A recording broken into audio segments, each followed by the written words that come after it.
আসসালামু আলাইকুম রহমতুল্লাহ। আলহামদুলিল্লাহ ওয়াহদা ওয়াসসালাতু ওয়াসসালামু আলা মাল্লা নাবিয়্যা বা'দা। সম্মানিত জ্ঞান পিপাসু পাঠকবৃন্দ, আপনাদের মনে, সকলের মনে একটি খাত, একটি দুঃখ, একটি কষ্ট কাজ করে যে মুসলমানদের মধ্যে কেন এত মতভেদ? আর এতই যখন মতভেদ, তো এতই কেন কাদা ছোড়াছড়ি? এত কেন পরস্পরকে লক্ষ্য করে টিটকারি, হাস্যরসাত্মক কথাবার্তা, ছোট করে কথাবার্তা, গীবত, বদনাম? ফেসবুক খুললে, ভিডিও খুললে দেখা যাবে এক আলেম আর এক আলেমের বিরুদ্ধে, এক বক্তা আর এক বক্তার বিরুদ্ধে। এই যে করুণ দৃশ্য মুসলমানদের সমাজের, এই করুণ দৃশ্য এমন কোনো স্বাভাবিক জ্ঞান সম্পূর্ণ মুসলিম নাই যার অন্তরে হৃদয় ক্ষরণ করবে না। ঠিক এই হৃদয় ক্ষরণটি হয়েছিল এই যুগের বাকিয়াতুস সালাফ, মদিনার বিখ্যাত মুহাদ্দিস শেখ আব্দুল মুহসিন আল আব্বাদ হাফিজাহুল্লাহ ওয়া রাআহু তার অন্তরে। তিনিও মুসলমানদের এই পারস্পরিক বিদ্বেষ, পারস্পরিক এই গীবত অপবাদের এই চর্চা দেখে এতটাই ব্যথিত, এতটাই কষ্ট পেয়েছিলেন যে তিনি একটি বই লিখতে বাধ্য হয়েছিলেন, যার আরবি নাম হচ্ছে রিফকান আহলাস সুন্নাহ বি আহলিস সুন্নাহ।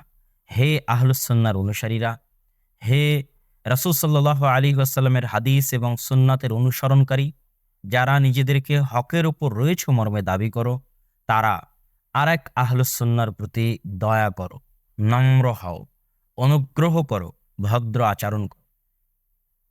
আমরা এই বইটি আমাদের বাঙালি সমাজের চাহিদাকে পূরণ করার জন্য, বাঙালি সমাজের সেম কালচার বা বরং তার চেয়ে বেশি আমাদের পরস্পরের মধ্যে বিদ্বেষ এবং কাদা ছোড়াছড়ি, সেটি থেকে সামান্যতম রাহাত, মুক্তি পাওয়ার জন্য আমরা এই বইটির বাংলা অনুবাদ করেছি। আলহামদুলিল্লাহ, বাংলা অনুবাদে বইটির নাম দেওয়া আছে ওহে সুন্নাহর অনুসারীগণ, পরস্পরের প্রতি কোমল হন। এই বইটি আমি মনে করি বাংলাদেশের যারাই দাওয়াতি কাজের সাথে যুক্ত আছে, যে কোনো প্রকার ইসলামী দল এবং সংগঠনের সাথে যুক্ত আছেন, তাবলীগের সাথে যুক্ত আছেন, দাওয়াতি কাজ করছেন, বা যে কোনো দল এবং সংগঠনের সাথে যুক্ত আছেন, যারা ইসলামের জ্ঞান মানুষের সামনে পৌঁছে দেওয়ার জন্য, ইসলামের দাওয়াত মানুষের কাছে পৌঁছে দেওয়ার জন্য কাজ করছেন, মসজিদের ইমাম হন, মসজিদের মুয়াজ্জিন হন, দায়ী হন, শায়েখ হন, হজরত হন, আল্লামা হন, তাদের এবং এমনকি যে কোনো নিম্ন লেভেলের যারা ইসলামের ধারক এবং বাহক মনে করেন, নিজেকে ইসলামের প্রচারক মনে করেন, যারা বিভিন্ন সংগঠন এবং দলের কর্মী রয়েছেন, সমর্থক রয়েছেন, তাদের সকলের জন্য আমি মনে করি এই বইটি অবশ্যই তাদের সিলেবাসের অন্তর্ভুক্ত, তাদের পাঠের অন্তর্ভুক্ত। একবার, ন্যূনতম একবার হলো তাদের অধ্যয়ন করা জরুরি, এবং এই অনুভূতিটা অন্তত তাদের মধ্যে আনা দরকার যে আমরা দাওয়াতি কাজ করব, কিন্তু পারস্পরিক বিদ্বেষ দিয়ে নয়, কাদা ছোড়াছুড়ি দিয়ে নয়, এবং পরস্পরের প্রতি গীবত এবং অপবাদ দিয়ে নয়। সকলের প্রতি সৌহার্দ্য, ভদ্রতা, উদার মন এবং ভালোবাসা এবং ভদ্র আচরণকে সামনে রেখে আমরা আমাদের দাওয়াতি কাজকে প্রসার করব।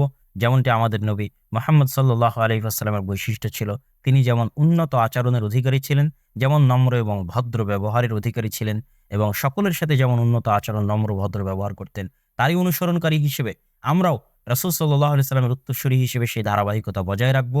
এই জ্ঞানটুকু শিখার জন্য এবং বাস্তবে প্রয়োগের জন্য শেখ আব্দুল মুহসিন আল আব্বাদ হাফিজাহুল্লাহ ও রাআহু কর্তৃক লিখিত এবং বাংলা ভাষায় অনুবাদকৃত মাকতাবাতুস সালাফ এবং আল ইতিসাম গবেষণা পরিষদ থেকে সম্পাদিত এই বইটি আপনাদের সকলের সংগ্রহের অনুরোধ জানাচ্ছি। আল্লাহ সুবহানাহু ওয়া তাআলা এই বইয়ের লেখককে, এই বইয়ের পাঠককে, অনুবাদক, সম্পাদক এবং এই বইয়ের সাথে সংশ্লিষ্ট সকলকে জাযায়ে খায়ের দান করুক। এই বই দ্বারা আমাদের সমাজে যারা দ্বীনের দাওয়াত দিচ্ছেন তাদের মধ্যে পারস্পরিক বিদ্বেষ কমিয়ে তাদের মধ্যে কোমলতা এবং ভদ্রতার সৌহার্দ্যপূর্ণ শীতল বাতাস বইয়ে দেওয়ার তৌফিক দান করুক। আল্লাহুম্মা আমিন। আসসালামু আলাইকুম ওয়া রাহমাতুল্লাহি ওয়া বারাকাতুহু।